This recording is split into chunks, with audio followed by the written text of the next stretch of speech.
¿Cómo le va? Muy buenos días. Ya como fue anunciado, recibimos a Guillermo Maciel, director de Fundapro. ¿Cómo le va? Gracias por venir. Buenos días, gracias por la invitación. Estamos en una semana en la cual, más allá del tema deportivo, que obviamente está acaparando la agenda, se ha hablado y se habla mucho acerca de cuestiones vinculadas a la seguridad pública. Hay una idea, por lo menos una iniciativa de juntarse gobierno y oposición para, no sé, en la medida de lo posible empezar a recorrer un camino conjunto, definir políticas de Estado, aunque ya algunas ya están trazadas ciertamente desde hace algunos años. Por eso nos interesaba invitarlo, hacer un análisis de lo que está aconteciendo con la seguridad pública en nuestro país. Y lo primero que se me ocurre preguntarle es, efectivamente, esa sensación que tenemos todos, de que estamos en un año especialmente violento, ¿es así? ¿Se corresponde con las cifras que ustedes llevan adelante? Sí, seguramente que sí. No solamente porque lo reconoce la gente, uno habla con un familiar, un amigo, un vecino, y la inseguridad ha aumentado, el delito ha aumentado. Lo reflejan las encuestas. No hay encuesta de opinión pública que no dé como la primera preocupación de los uruguayos el tema de la inseguridad. Y lo que termina de reafirmar esta situación son los números del Ministerio del Interior.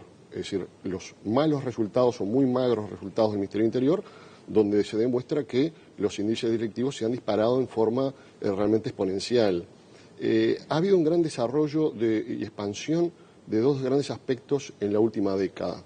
La expansión económica, que eso ha sido muy bueno para el Uruguay, el crecimiento económico del Uruguay, y simultáneamente con la expansión económica, el crecimiento delictivo. Y ese crecimiento delictivo afecta la calidad de vida de los uruguayos al grado tal que hoy la inseguridad es prácticamente como una sombra que nos sigue a todos lados. Hoy es preocupante salir a la calle y los datos, tanto que los que llevamos en Fundapro, que prácticamente coinciden con los del Ministerio del Interior, son que en aquellos delitos que son más graves, los que más afectan a la ciudadanía, la rapiña, por ejemplo, hemos pasado a cifras realmente que son récord histórico para nuestro país. Lo mismo ocurre en materia de homicidios. Pongamos algún ejemplo para que la gente le quede más claro. Promedialmente estamos teniendo una rapiña cada media hora en nuestro país en el año pasado. En materia de homicidios es un homicidio cada 30 horas. Y uno dice, bueno, tenemos que compararnos para ver cómo está el resto del mundo. Si tomamos, por ejemplo, una ciudad, no es un país, una ciudad como Madrid, que tiene prácticamente la misma población que nuestro país, que Uruguay, 3.200.000, 3.300.000 habitantes. El año pasado, mientras que en Uruguay hubieron casi 300 homicidios, en Madrid hubo 31. Y a su vez, de esos 31 homicidios, la inmensa mayoría fueron aclarados, que es otro factor muy importante, el factor impunidad. Si un delito queda sin aclararse, se genera impunidad y eso alimenta la violencia y el delito. Claro. Está bien establecer el comparativo con Madrid, entre otras cosas por lo que usted mencionaba, ¿no? Por una cuestión demográfica de población. Ahora, con nuestra región, ¿seguimos siendo uno de los lugares más seguros de América Latina? Si no, depende también de las comparaciones. Es decir, si tomamos las tasas de homicidio, han crecido en Uruguay, la media internacional es de 6 cada 100.000 habitantes, en Uruguay estamos entre 8 y 9. Si nos comparamos con Brasil o con Argentina, las tasas que tiene Brasil y Argentina son más bajas. Si nos comparamos con Venezuela, la cantidad de homicidios son mucho mayores. Quiere decir que en términos relativos, lo que sí está claro es que la situación de nuestro propio país, que es lo que nos interesa porque vivimos acá y convivimos con la inseguridad, es que la situación de inseguridad pasó de ser un tema preocupante a ser un tema alarmante. Este crecimiento y récord en materia de rapiñas y de homicidios marca, obviamente, la agenda política y la agenda nacional. Pero me interesaba eso que usted destacaba. Por ejemplo, con relación a algunas zonas de Argentina y Brasil, tenemos un índice de violencia mayor. En Brasil sí, en materia de homicidios. En Argentina, lo que es el conurbano o lo que es la provincia de Buenos Aires, las tasas de homicidios son menores en relación a la cantidad de población. Sí, obviamente, en Argentina tenemos casi 40 millones de habitantes. Hay más homicidios, pero son mucho más. Pero claro, entonces la tasa baja y disminuye. Y lo que uno podría preguntarse, apostando a su expertise y al análisis que le planteamos, es ¿por qué? ¿Por qué estamos cada vez en una sociedad donde hay más violencia, más delitos, más homicidios? Bueno, acá hay varios factores. El primero es que no hay que trasladarle este problema a la sociedad, mucho menos a la prensa por informar los delitos. El Estado, el gobierno, no es responsable de que existan delitos, pero sí es responsable de combatirlos eficazmente. Y obviamente los datos el no tener resultados positivos está indicando que el Estado, el gobierno, está fallando en combatirlos eficazmente. ¿Por qué razones? Bueno, tenemos una mala gestión de recursos, no hay una estrategia policial clara, no se toman experiencias internacionales que han dado resultado. Ha habido, sí, ciertos aspectos en los que podríamos decir que estamos en el buen camino.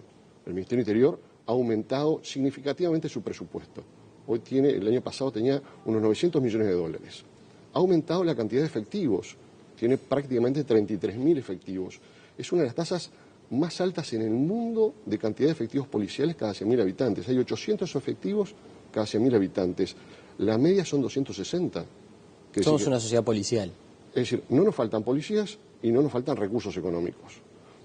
¿Cómo se aplica eso? Bueno, el Ministerio lo ha dedicado a tecnología, que está bien, drones, helicópteros, circuitos cerrados de televisión, por ese lado venimos bien. Pero fallamos en otros aspectos. ¿En qué fallamos? Fallamos en la estrategia policial. Por ejemplo, lo que tiene que ver con la distribución del personal policial. Hay que tener un mapa del delito, tener claro dónde ocurren los delitos, cómo se desplaza ese delito y ahí potenciar el despliegue policial. Pero el Ministerio del Interior muestra, no digo frecuentemente, pero cada tanto se conocen cuáles son las zonas con mayores índices de delito, incluso hay un despliegue hasta a qué hora. Claro, pero se está dando... O sea, la información está. A la gente no le interesa saber por qué ocurre el delito, el diagnóstico, la explicación, sino que lo que le interesa a la gente es que no lo roben, que no lo rapiñen. Entonces, más allá de esa información, que si la tienen, hay que hacerla que sea efectiva y eficaz para combatir el delito. El despliegue policial tiene que volcarse, en nuestro entender, y lo que la experiencia internacional demuestra, a potenciar en móviles patrulleros, en presencia policial, en patrullaje, la seccional del barrio. El Ministerio optó por otro modelo, que es el de distritos, centralizar o descentralizar simplemente en 5, 6 o 7 zonas. Claro. En momentos en que se discuten varias propuestas, ¿cuál es la visión que tienen ustedes? ¿Alcanza, por ejemplo, con el endurecimiento de penas? ¿El delincuente, cuando está por cometer un acto vandálico, piensa en cuántos años va a estar en la cárcel? Sí, el delincuente evalúa lo que se llama el costo-beneficio, es decir, las posibilidades de ser atrapado, las posibilidades de ser juzgado y la posibilidad de quedar encarcelado. Entonces, es un factor más que lo tiene en cuenta la actividad delictiva. No es lo único. Es decir, yo necesito una policía eficaz, no solamente que persiga al delincuente, sino que aclare el delito. Las tasas de esclarecimiento del delito han venido en picada a nuestro país. ¿Y eso por qué? Bueno, falla la eficiencia policial, falla la capacitación, falla el profesionalismo. En materia de homicidios estamos aclarando promediamente el 50%, quiere decir que la mitad de los homicidios quedan sin resolverse. El presidente de la Suprema Corte de Justicia, el anterior, Chediak, manifestaba hace pocos meses que apenas el 10% de las rapiñas se aclaran. En un país que tiene 20 y pico de mil rapiñas anuales, solo el 10% se están aclarando. 2.200 rapiñas y el resto quedan sin aclararse. En materia de hurtos, ni hablemos. Es decir, no solamente la cifra oculta cada vez es más alta, es decir, se denuncia menos, sino que también cae y se estima que más o menos el 5% se aclaran. Hoy se conoce, por lo menos se conoció alguna iniciativa del CIRPA en el sentido de medidas alternativas a la prisión para los menores adolescentes, que haya un sistema de contención por parte de familiares, un seguimiento estricto, le llaman las autoridades del equipo técnico del CIRPA, pero que los menores que delinquen, obviamente no en delitos graves, ¿no?, tengan medidas alternativas a la reclusión. ¿Cómo visualiza usted la...? Ya hay una ley de penas alternativas a disposición de los jueces y en este tema hay que ser muy cuidadoso. Es decir, tuvimos una experiencia muy traumática para la sociedad que fue la Ley Díaz, o llamada Ley Díaz, que fue la liberación anticipada de gente que estaba en democracia, había sido juzgada por cometer delitos y se liberaron casi 1.000 presos, de los cuales un 25, un 30% reincidió. Entonces ahí tenemos un problema grave. Hay que tener cuidado en aplicar medidas de esta naturaleza. Obviamente que tendría que ser para delitos muy leves y en determinadas circunstancias. Y a su vez, la propuesta que está haciendo el gobierno se contradice con lo que planteó en el periodo pasado el propio ministro Bonomi. El ministro Bonomi elevó al Parlamento un proyecto de ley de responsabilidad penal adolescente, separando el Código de la Niñez y de la Adolescencia, todo lo que tiene que ver con los menores y adolescentes que cometen delitos, que apuntaba al endurecimiento de las penas, subiendo de 5 a 10 años el máximo de reclusión. Entonces, por un lado se presenta un proyecto de ley que endurece las penas y por otro lado se piden penas alternativas. Lo mínimo que se necesita en materia de seguridad es tener cierta coherencia, que acá no parece haberla. ¿Y cuánto incide estas señales que uno podría entrar a desmenuzar el hilo fino y usted advierte cierta incoherencia, por lo menos contradicción? Esas señales que pueden ser visualizadas como contradictorias, ¿cuánto inciden? Yo creo que inciden bastante. La delincuencia también lee los diarios, ve la televisión, entonces si lo que ve es que no se los va a marcar, que no se va a perseguir el delito, que se apuesta por las penas alternativas y no se aclara mucho el concepto, bueno, se está dando una especie de carta libre. Por eso hay que ser muy cuidadoso en este tipo de declaraciones y, por supuesto, no tener las contradicciones como acabamos de señalar. Habrá que ver qué es lo que piensa definitivamente Bonomi, ¿no?, sobre esta iniciativa que es de Silva, si bien es alguien que trabajó cercano a él. Y el Parlamento que tendrá que resolver en materia legal. ¿Se puede hacer una estimación de cuántas personas con conductas delictivas hay en Uruguay? El universo de delincuentes que tenemos en nuestro país. Es difícil precisarlo. El director de la Policía Nacional, Ugarteche, en su momento decía que eran aproximadamente 2 veces más de las que están hoy en día procesadas en prisión. En un promedio de 10.000 personas que tenemos procesadas, habría 30.000. Pero es muy difícil estimar realmente cuántas personas están delinquiendo. Sí tenemos un problema grave, y eso sí lo podemos medir, en lo que es la reincidencia. Es decir, tenemos un nivel de reincidencia, el Ministerio estima que está arriba del 50%, el ex comisionado parlamentario Garcés decía que estamos cerca del 70%, bueno, 50 o 70 es una cifra altísima, y ahí tenemos un grave problema. Gente que sale del circuito, que no sale obviamente rehabilitada, y ahí tenemos otro problema, falla la rehabilitación en materia carcelaria, y vuelve a delinquir.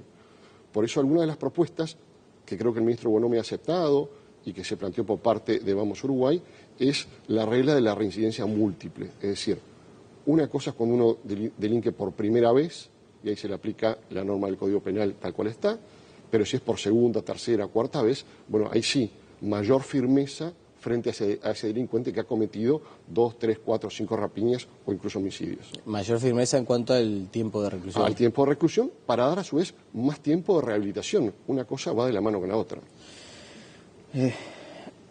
Se anunció también en las últimas horas, en realidad en el comienzo de la semana, algunas medidas de las cuales se habló de prevenir el delito. Esto de retirar el efectivo de los taxis, de las estaciones de servicio. ¿Son medidas efectivas? Yo creo que son medidas efectivas. El otro día también en la prensa leía que había gente que se preocupaba por si el taxista iba a recibir más o menos propina. Estamos hablando de la vida humana y nos preocupamos de la propina. Me parece que es un sinsentido discutir ese tema menor frente a la integridad física del trabajador, a sus derechos humanos. Obviamente, la medida es efectiva en cuanto pierde el atractivo para el delincuente si en la estación de servicio o en el taxi no hay dinero.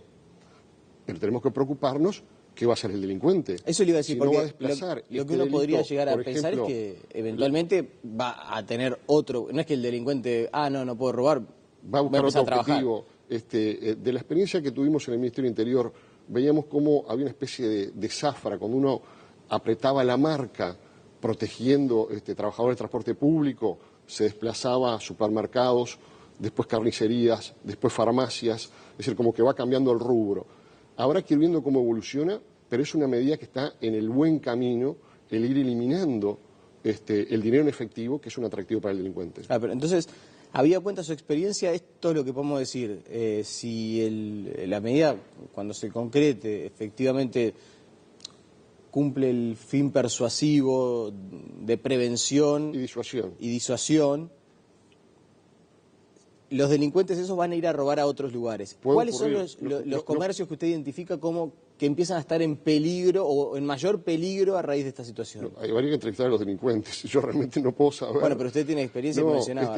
Lo que ocurría en aquella época, estamos hablando de 11 años atrás, es que a veces había cierto desplazamiento y, por ejemplo, las farmacias eran castigadas, los minimercados y supermercados eran castigados por la delincuencia, pero yo no puedo prevenir o pensar qué es lo que va a ocurrir y cuáles negocios van a atacar los delincuentes. Claro, pero sí pensar en un escenario donde comercios que sean de menor porte, eventualmente, imagino también para... Hay mecanismos en otros países para minimercados, para farmacias se han instalado, por ejemplo, puertas exclusas, las puertas que son dobles, uno entra, queda entre otra puerta cerrada, hasta que no se cierra la puerta de atrás no se abre la puerta de ingreso. Eso genera un efecto de retardo para la persona que entra y le brinda seguridad también, porque muchas veces esa puerta incluso hasta es blindada y el delincuente queda atrapado en el medio. Quiere decir que se ha experimentado con mecanismos que tratan de retardar o de dificultar el accionar policial. Bien. El accionar delictivo, perdón, me equivoqué. Facilitar el accionar policial. De las últimas, porque ya se nos va el tiempo. Que se junte gobierno y oposición, que a nivel político se dé esa señal, cuando estábamos hablando de señales, ¿es importante? Es decir, ¿puede surgir algo que cambie definitivamente el escenario? Yo creo que sí, que tiene que existir voluntad política siempre para negociar, siempre para acordar. Y los acuerdos que se lleguen tienen que llevarse a la práctica. Ya tuvimos un episodio de acuerdo programático de todos los partidos políticos en materia de seguridad, donde lamentablemente algunas medidas se cumplieron, pero otras quedaron por el camino. ¿Pero qué fue lo que no se cumplió, por ejemplo? Yo no recuerdo ahora el temario porque era bastante amplio, ¿no? Pero, por ejemplo, planteo...